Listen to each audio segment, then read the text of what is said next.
If Michael Ward's theories were correct, the planets were at the absolute centre of the Narnia Chronicles. They were not just decoration, but the very heart of the idea itself. So how did it all begin? What was that very first creative spark that set alight the whole idea of Narnia in Lewis's mind? Lewis himself once said that the whole story began with a picture of a faun in a snowy wood carrying parcels. And snow, in Lewis's imagination, almost invariably is connected with the influence of Saturn, the planet of coldness and death and old age, the worst planet. On the other side of the picture you have the faun carrying the parcels, the Christmas parcels.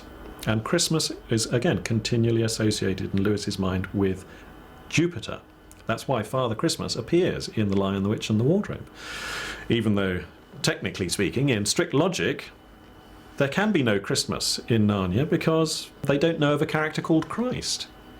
So as he looked at this image, he began to tease out the saturnine from the jovial imagery and turned it into a story. He turned this symbolism into a story. He turned the planets into plots.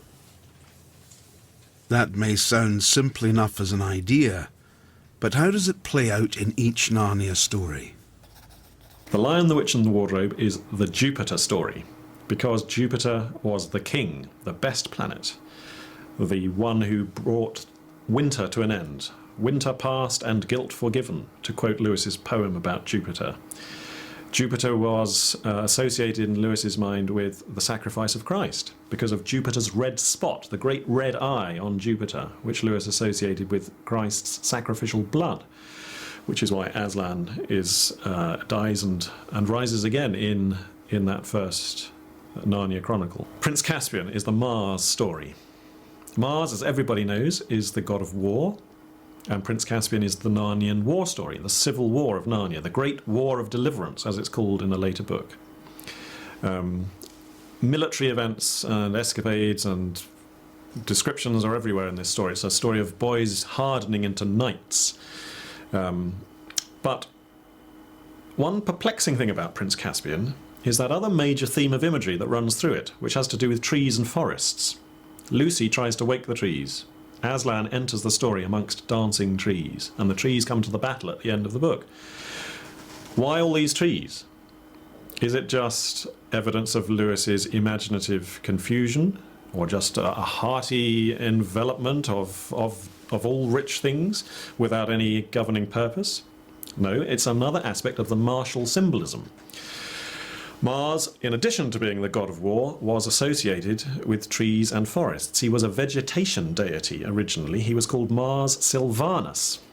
And that's why Lewis puts Sylvans into his cast list in Prince Caspian. They never again appear in any of the other Narnia books. The month of March, when the trees come back to life after winter, is called March because it's named after Mars in this capacity.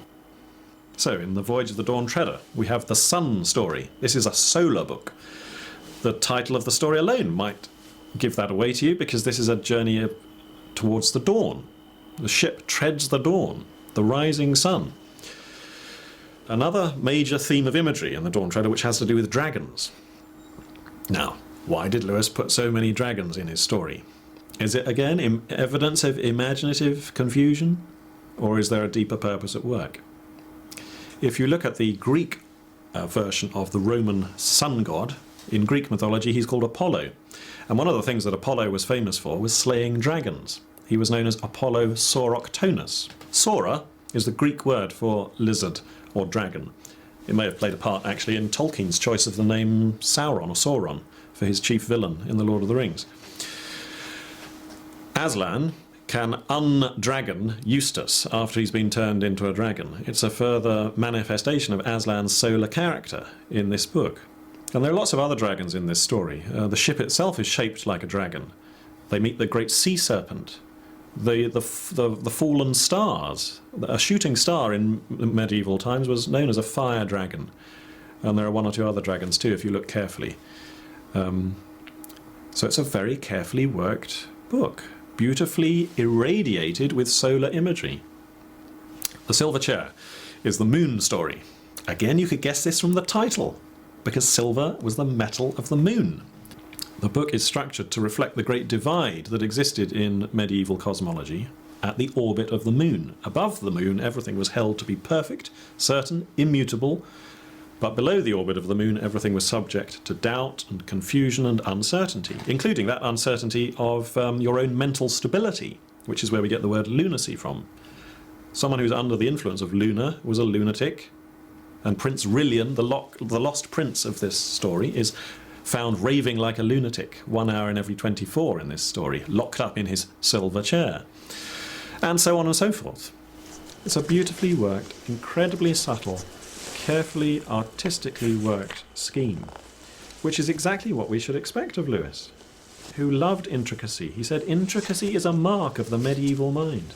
Medieval writers love, he says, to present us with something which cannot be taken in at a glance, with something that looks planless, though all is planned, he says. Everything leads to everything else, but often by very complex paths.